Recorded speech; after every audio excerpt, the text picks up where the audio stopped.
Hi everyone, it's Natalie here.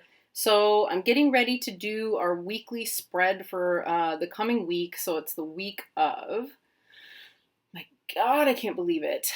The 30th of May through to the 5th of June. I can't believe that we're at the end of the month. Wow, there's a lot. Just going to not be overwhelmed by that right now.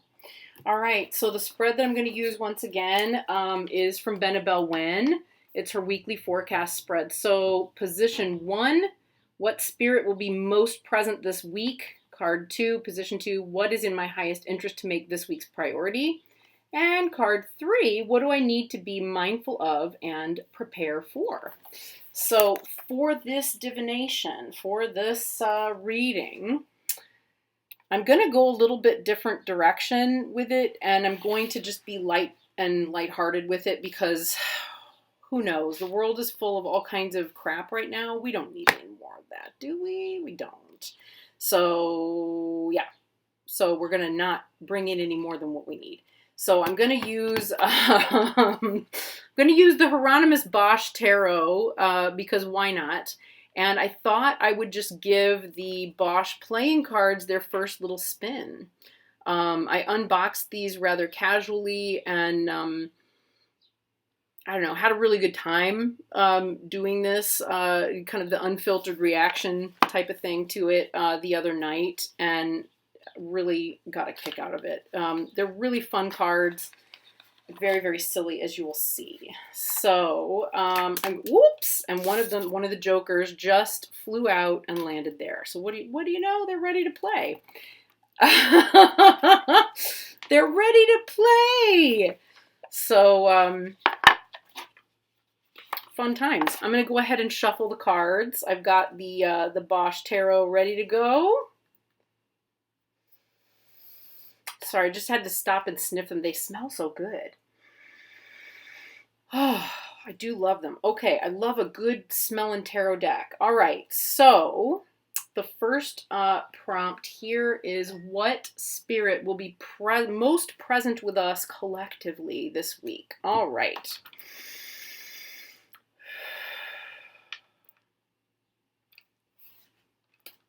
And that is, the sin of gluttony. I knew that some of the 7 deadly sins were going to come up this week, so I've been finding some fun ways to interpret this spread for myself, and I'm going to say, well, this is going to be fun. So we want to be careful of over-consuming food, drink, cannabis, food, drink, painkillers, chocolate. Speak from experience there. Yeah, just overdoing anything, right? Keeping in mind that gluttony is something that is not just about food, it's over any sensory pleasures, right? So over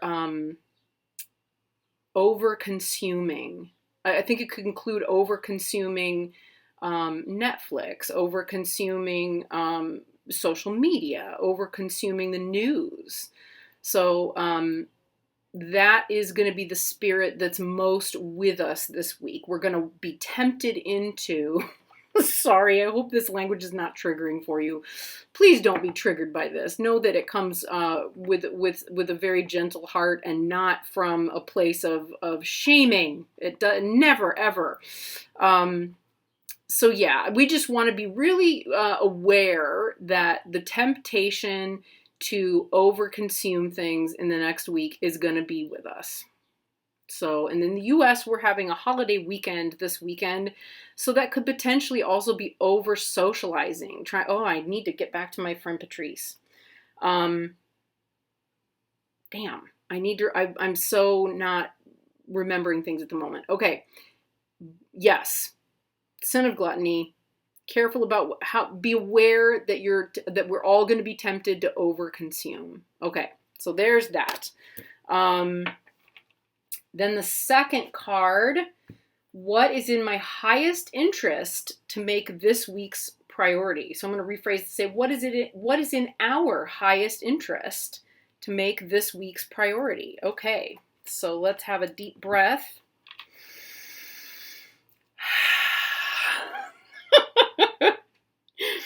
Okay, and it had a very specific place where it wanted to part ways. Okay, oh my gosh! Okay, make this highest priority the sin of envy. I so shuffled these so hard. All right, so that makes a lot of sense, right? On the whole, if the most prevalent thing with us is gluttony, right? We're wanting to consume things. What's the next thing? Envy. I want what my neighbor has. Okay, that makes so much sense. That's very logical right there. Very logical. Those two interplay with one another so much. Yeah, I mean, in the Buddhist tradition, I can say this pretty comfortably, I think. The sin of gluttony would be associated with the Ratna family or the yellow family or the jewel family, right? Where it's about generosity when it's transformed, right? When the Ratna family is operating from a place that's more transcendent, it is about generosity. It's about having a lot and being able to share openly. We could equate that with dana paramita, which is it's the perfection of generosity as a virtue. When it's not a virtue, it is gluttony, then it is sensual pleasure. So you have to, when you're working with that particular family in a mandala, that would be depending on what shows up, there may be that tendency. With the sin of envy, that really relates to the karma family, which is the green family. And it's related to air, and it's the transcendental wisdom there is the transformation of envy into all-accomplishing wisdom. So instead of envying what others have, instead of envying what others do, instead of being trapped by those things, we could see them instead as helpful messengers, right? That when envy arises, it's a helpful messenger, essentially telling us where we need to do some further work. And in this case, okay, so I'm envying how far my friend or colleague has gotten with their personal business, right? With their business ventures. Great. So what do I need to accomplish in order to take that envy and transform it into something constructive, right? So it's taking that feeling, that sensation, and instead of bypassing it or stuffing it or shaming yourself for having it, it's taking that envy and that feeling. Where do I feel envy in my body when it arises? Is there a chakra that's associated with it? Is it does it have certain thoughts that go with it? Right? Are there certain beliefs? And then working with it, debunk those beliefs. Are they true? Yes, but are they really true? Okay, fair enough, but is that really true? Right? You have to keep at it, because the ego will continue to hold up the structure that it's been burrowed into for a long time. That's my own experience with it. So yeah, transforming that envy and taking the energy of that emotion, however it's best for you to do it, and turn that into energy that can be released and put back into your own efforts. Yeah. Wow, that's so cool. So that's our biggest priority in the coming week. And then finally, card 3, what do we, I'm already doing it. What do we need to be mindful of and prepared for? That is a great question. So let us find out. Quick sip of water there. Okay, so big breath in.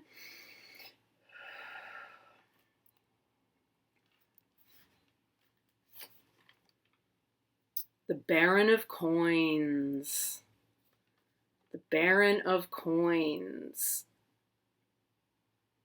That's fascinating. Okay, so what do we have here? What's he doing? Okay, we need to be prepared for and mindful of. I feel like that's about spending. The barons in this deck are not terribly evolved about the way they spend, right? And we see this as some kind of spiritual aspirant here. And the rats are the one. I love that it's the rats and their noses are so long. The rats hold the money and the funds. We could read very, very deeply into that predictively. This does make a very good fortune-telling deck for so many reasons. I think on a more, like on a larger scale, I'm feeling that. I'm feeling that pull. I think on a larger scale, I'm going to do the personal and then I'm going to come back and we're going to look at the larger scale stuff. I think that what we need to be prepared for is to watch our funds, watch our money closely, be careful, check bank accounts for fraudulent activity. Watch what you're spending money on. Be careful about where you spend your money.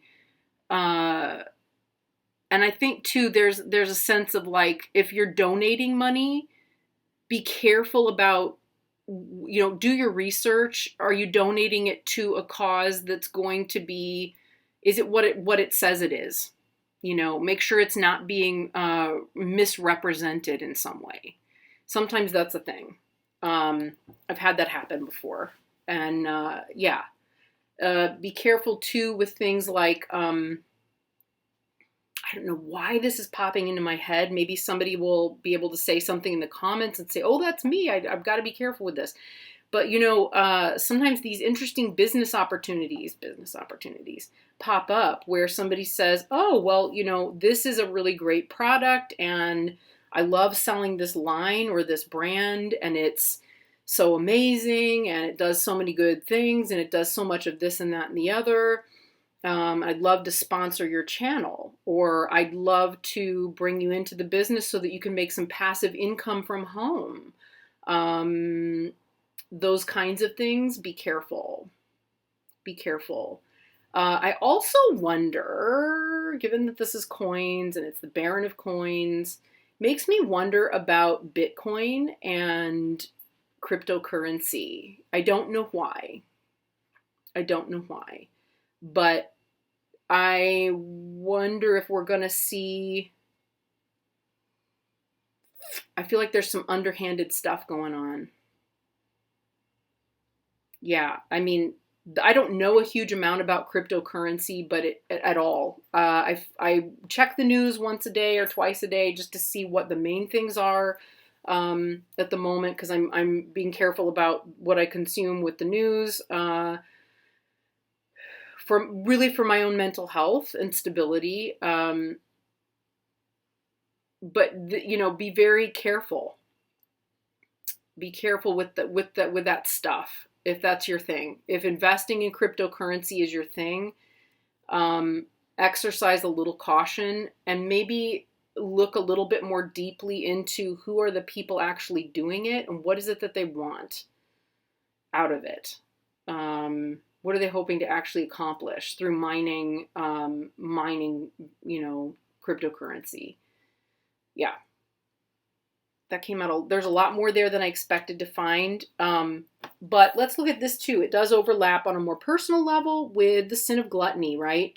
So we want to be a little better than the Baron of Coins, be mindful, right? We don't, if the sin of gluttony or the tendency to overconsume, overpurchase, etc. is with us all week this week, then we also want to be very cautious about what we're doing. We need to be mindful of our money. Where do we put it? Where do we keep it? Where do we invest it? To whom do we offer it? Okay, so there we go. So that is that's that part of the weekly spread. Let's see. I'd love to find out if the playing cards have anything further to offer insight-wise to these. So let's see. I'm going to give them a good shuffle because I put them in order last night just to play with them. Ooh! No! Okay, that's a great way to shuffle them. I'm going to play pickup 52 cards. 52 card pickup. Okay, I have no way of knowing which way is up at this point. I guess I will just decide as I'm working with a card if it comes out reversed, whether the energy feels reversed or if I want to turn it back right side up. Because these definitely they're not, like they are reversible. That's what I'm trying to say. So what would you like to tell us about gluttony? What further things would you like us to know about gluttony and how it plays out in our lives this week? Let's see if it'll jump for us. Would you like? Oh, yep, it will. It will jump for us. Okay, this did not really come out upside down. We have the 3 of clubs. The 3 of clubs. How that'll play out for us this week as gluttony. So I'm thinking of different iterations of the 3 of Wands with this one. So we've got these 4 guys, one of whom is riding a griffin, it looks like, or some form of griffin. And it looks to me like they're on a little conquest to try and get something, right? They're gonna go get something or take something. And that's, they're in their little band of guys about to go off and do that. That is very 3 of Wands energy in so many ways, right? There is, so this would play out in terms of conquest. It's going to play out in a very sort of go get it kind of way, like actively seeking things to consume, shopping, acquisition came to mind, business acquisitions. We may see that taking place, like some kind of major business acquisition somewhere. I know Benebell looks at politic and the way in which political alliances play out together in this card. It's going off on a journey, it would seem, to consume, right? There's yeah, I mean, well, and with it being Memorial Day weekend in the U.S., that's a big part of it. A lot of times is going out to do things, consume things. I'm wondering too if that plays out in like excessive drinking, going out in order to consume and make merry, but in a way that feels kind of aggressive because there's all kinds of ways that could play out. But yeah, it seems like in terms of gluttony, it would be seeking gluttony out very specifically, or going out on a little journey of some kind whereby gluttony becomes an overwhelming impulse. That's what I'm going to say there. All right, so that's that one. How about the sin of envy? What can you tell us about the way in which envy will play out for us? Oh, how about that? All right, 6 of Spades. So, I mean, I feel like this one's really pretty easy and simple and straightforward, actually. I mean, if this were the 6 of Swords, it would be about going to a place that's safer, going to a hiding place, going to a safer space, going from a space which is potentially dangerous into one which is not. In the case of the envy, oh, I'm so thirsty. I'm going to just try some coffee here. Ooh, that was cold. Not in a bad way, but just I wasn't expecting it to be completely cold. Yeah, that could be, that could also be, let's say I envy that beautiful little windmill house. It could be taking yourself away from situations where envy is likely to be triggered. Okay, so if you know that you're going into an environment where envy is going to, that will give rise to feeling envious, maybe don't, make a choice. Is that an environment that's going to be helpful or useful to me, or would it be best to make a different choice? Or once triggered, find your way out of it, right? Get to a higher place. Get to a place where you're safe to reconcile and deal with the envy, so that it can be transformed, right? If that's what the highest priority is, that makes sense, actually. Get away from it. If you find yourself triggered by being envious and it starts to eat away at you, get out. Move to higher ground. Take a shift. And then finally, we have the Baron of Coins here. So let's find out what it wants to say about the Baron of Coins. What would you like to add to the Baron of Coins, please? This is what do we need to be mindful of and prepare for.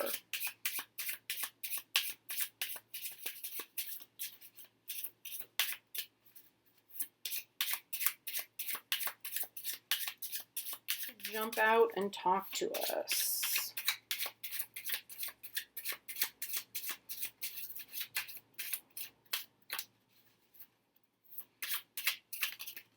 Here we go. Oh, Lord. Okay. So the Jack of Clubs, such a bizarre little card.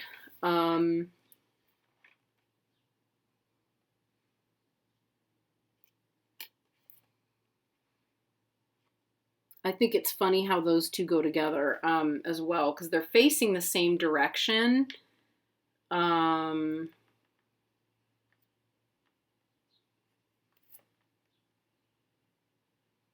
no, it'll be this way. The feeling I get from this, even though it's it would basically be the page of wands, maybe. What I'm getting from this is we're being observed, right? So, you can't see my mouth. The actions that we take are under observation. So, if you're going to do something or make a choice that's maybe not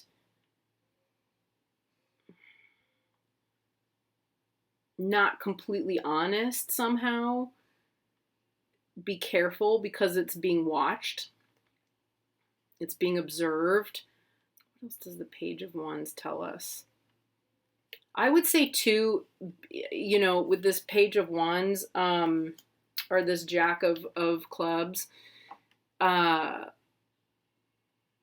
stay within the bounds of what inspires us, where spending is concerned. That's not quite where I was going to go with that. That came out wrong. We need to feel inspired, find what it is that inspires us to stay within our boundaries where spending is concerned. That's what I was trying to say. What is it that will help us stay on task, stay within the confines that we've, the budgetary confines that we've set out for ourselves in some cases? What will help us what will give us some inspiration not to overconsume and to stay within our, what is it you call it when you're staying within your own, you're not exceeding your expenditures, what you can afford. You're staying within the boundaries of what's affordable, what's reasonable, and not reaching outside of that. And his mouth is covered too. So I would say, like, if somebody's trying to get you to run a hard bargain, and spend money that you don't want to spend, don't even try to engage it. Like, don't even verbally communicate or engage over it, because there's no, if it's outside your range, it's outside your range. He has no arms. Don't reach for something. Keep your hands in your pockets. Keep your hands to yourself. Yeah, that feels about right. So there we go. That seems to be where we are. So, we want to consume. We want to go on a conquest to consume more stuff. That's going to be the spirit most present with us this week. So it's the one to be most aware of, because it's not necessarily going to lead to what we want, right? Our highest priority this week is to keep an eye on envy and the way that it plays out in our lives, because it's not helpful. If we want to do better, if we want to become all accomplishing, that is the thing that will help transform our envy into something more practical. So if you find yourself triggered by envy, get out of that situation right away. Because it will possibly, go back to the I need to consume more, I need to do more, I need to get more for me. Or, bad habits. I feel terrible about myself, so I'm just going to drink myself into a puddle, or whatever the case may be, right? Or I need more chocolate because it's stressful. Then we have the third one, which is what do I need to be mindful of and prepare for? Be mindful of and prepare for money, which needs to be managed with care. Money that needs to be managed with care, so that it doesn't go missing, so that it's not misappropriated, spent poorly, etc. Stay within your budgetary confines, stay within your means, don't exceed them. Don't be talked into spending money you don't have. There we are. All right, there we go. That's it. So I will see you next time, and next week. So have a beautiful week, and I hope that gluttony and envy don't overcome you in a way that's unhelpful. All right, take care. Next time. Bye.